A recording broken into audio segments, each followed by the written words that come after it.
Nasa pintuan tayo, yung tao, nakikita mo Mga natira, mga anak ko.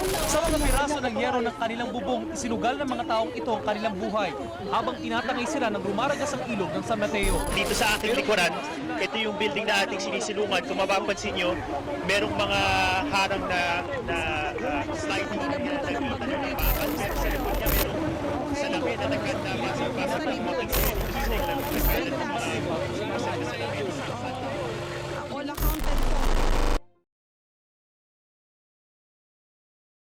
Hindi para sa atin yung harapan ng lente, pero all the things that you do behind the camera, importante. Importante. Sa kada galaw mo ng camera, sa kada pihit mo ng lente, sa kada pan mo, sa kada tilt mo, sa kada balanse mo ng white balance, sa kada galaw mo ng shutter, sa kada anggulo na kukunan mo, sa kada subject na gusto mong kunan, sa kada eksena na kada gusto mong kunan.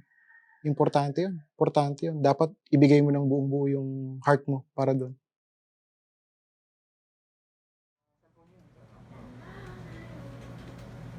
Bali, ang malalagay din yung sarili mo po. Ako si Ono Rizales, pero ang tawag nila sa akin, Noni, o kaya Kuya Noni. Cameraman ako sa ABS-CBN since 2012. Naging regular ako ng 2012, tapos ayun, naging cameraman ako ng news ever since talaga. Field cameraman talaga yung assignment ko. Ang background ko kasi is sa church, ministry talaga, na cameraman sa ministry. Tapos 2007, meron kaming kasama rin sa grupo ng ministry na nag-invite sa akin, baka daw gusto kong subukan na mag-network. Tapos meron siyang kilala na parang rental sa network noon. Tapos yun, 2007, 2008, nagsimula ako na pumasok as freelance cameraman sa isang major network din dito sa Pilipinas. Trabaho ng news cameraman, kailangan mong i-capture yung nangyayaring storya. Kailangan mong makunan, kumbaga parang scene verite, kung ano yung nangyayari as is, kailangan makover mo. So dapat listo ka, dapat mabilis yung reflexes mo, dapat magaling kang makiramdam sa mga nangyayari sa paligid para, alam mo na, kumbaga parang ina-anticipate mo beforehand kung ano yung mga nangyayari para makapture mo. Magandang gabi bayan! Hinostage ng isang Kaagad lalaki pinusasan ang mga isa- target na sina alias Noela at kanyang asawang si alias Leandro. Matapos Usually na coverage, everyday na nangyayari sa kalsada. Banggaan, drug bust, buy bust, pag merong operations minsan na pwede kang sumama sa mga government agencies natin katulad ng mga police, NBI, PIDEA, pag meron silang mga operations na gano'n, pwede ka sumama. Minsan, sunog. Pag once na hindi mo nakunan, minsan, problema na kagad. Mahirap na kagad, lalo na sunog, kailangan mong makakuha ng mga tao na nagmamadali na lumikas, kailangan mong kunan yung mga bumbero, kailangan mong, hindi naman kailangan lagi na dumikit sa sunog, pero para makakuha ka ng magandang angulo at magandang shot, minsan kailangan. Which put ourselves in danger. Itinaas na ng PHIVOLCS ang Alert Level 4 sa Bulkang Taal. Ibig sabihin, maaring magkaroon ng delikadong pagsabog sa loob ng ilang oras o araw. Idiniin ng PHIVOLCS, dapat lumikas na ang mga nasa Taal Volcano Island at mga lugar na nasa loob ng 14-kilometer radius ng Taal Main Crater. January 14 ng hapon, sinabihan na ako na, Noni, takbo ka ng Taal. Kailangan ng augment na team para sa Taal. So yun, coverage doon. Ang problema, hindi mo alam kung kailan merong magkakaroon ng mga secondary explosions. So may mga lindol, natutulog na kayo ng 2:00, lilindol, lalabas kayo ng hotel. Pero yun lang, syempre kailangan mong kumuha ng storya, pupunta ka malapit sa lake. Ngayon, ikot, walang kuryente, ang pagkain mo, dala nyo. Kailangan mong lumayo para makakuha ng tubig, kailangan mong lumayo para makakuha ng pagkain. At the end of the day, trabaho yun eh. Trabaho, hindi mo masabi na tinulak ka eh. Tinulak ka para gawin yun na ayaw mo, hindi. Tapos yun, Inabot ako ng birthday ko, January 19. Ang celebration ng 40th birthday ng Kuya Noni nyo cupcake na nalagyan ng esperma na kandila na tigli 5 piso. Kaya, ayun, hanggang sa lumipas lilipas talaga yung araw na ganun. May mga coverages talaga na hindi mo pwedeng sabihin na may okasyon. Hindi. Pag pinatawag ka, pupunta ka. Katulad ng 40th birthday ko. Parang patawid ka na ng ibang chapter ng buhay mo. Pero yung chapter ng buhay ko na yun, ang first page niya, andun, nasa Taal, nagko-cover ng pagputok ng bulkan.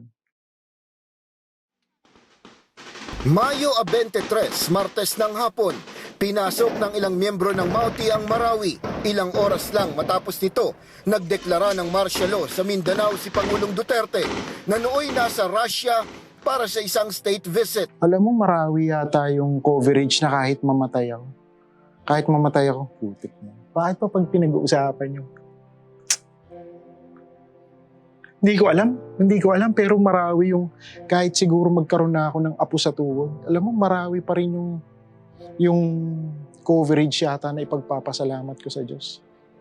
Hindi ko alam kasi first time kong up close ng ganong eksena. Eksena na nakadikit ka sa pader, eksena na tao sa tao na yung nagpapatayan. Maski ikaw, tinatakbuhan mo yung pwedeng pumatay sa'yo. Ramdam na ramdam nga noon ang presensya ng Maute Group. Kinailangang mag-cover fire. Parang hindi ka na makakauwi. Ganun ang pakiramdam sa loob kasi dikit talaga, dikit sa loob. Hindi lang ito basta perimeter na naririnig mo yung binobomba. Hindi lang ito basta yung perimeter sa labas na maririnig mo yung mga bala. Merong time na na pag dumikit ka sa pader, halos dumagundong yung pader na gumagalaw talaga yung pader pag nakasandal ka. So, alam mo na malapit. Alam mo na hindi ka pipiliin ng bala na iwasan. Iba yung experience ng Marawi. Sabi ko, hindi ko ipagpapalit yun kung ngayon bibigyan ako ng pera para, alam mo yun, para ipagpalit yung experience sa Marawi. Hindi uubra. Sabi ko, hindi uubra. Nanginginig tuloy ako. Ang pinagpapasalamat ko, hindi ako nagpapasalamat sa dami ng award na nakuha ng Marawi. Alam mo, pinagpapasalamat ko, nakauwi ako sa pamilya ko. Every time they would congratulate me, the team, the whole team, yung buong department ng ABS-CBN News for the Marawi coverage na naging successful daw. Sabi ko, hindi. Sa inyo na yung award. Importante, nakauwi ako sa pamilya ko. Noong unang pag-atake ng Mauti Group dito sa Marawi City, yung mga City Hall employees, saka yung mga nakatira malapit dito. Sorry. Ay! Uy! Ano muna? Drop muna ka kayo? Tuloy. Hello muna tayo. Bumagsak sa kamay ko Ilang minuto pa lang nakaalis si Mayor Gandamra nang isang bala ang tumama sa City Hall. Nag-ano lang kami dito sa may City Hall, biglang may mga lumilipad pa rin na likaw na bala dito. Muntik nang tamaan yung cameraman namin si Noni. Takot. Sobrang takot yun.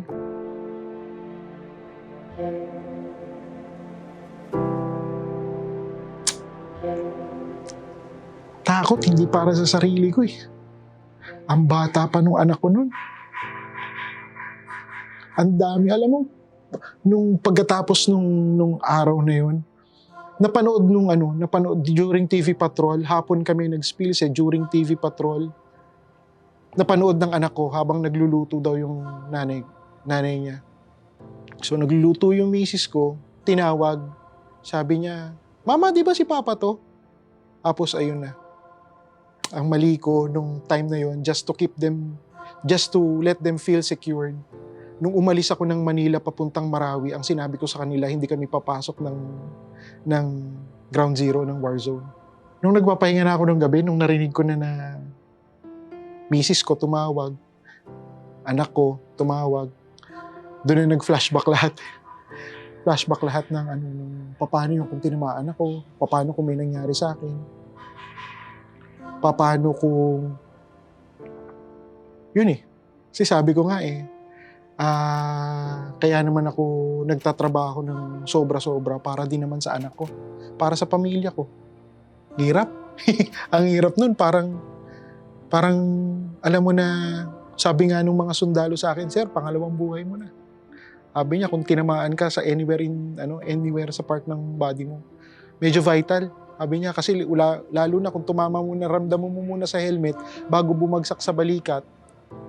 Sabi niya, sir, baka iuwi ka nilang gulay. Sabi ko yun, pinagpapasalamat ko sa Lord yun. Siguro sa lahat ng coverage na nadaanan ko, yun siguro yung mga detalye na hindi ko makakalimutan. Sobra yun. Na every time pag-uusapan, tumatayo yung balahibo ko, ganito lagi, gumigilid yung luha ko, pero alam mo, pinagpapasalamat ko talaga sa Lord. Ay ka Lord, okay na yun. Sabi ko, sa lahat ng binigay mong blessing, yung second life doon sa Marawi, after nung incident na yun, yun yung pinakamahalaga hanggang ngayon.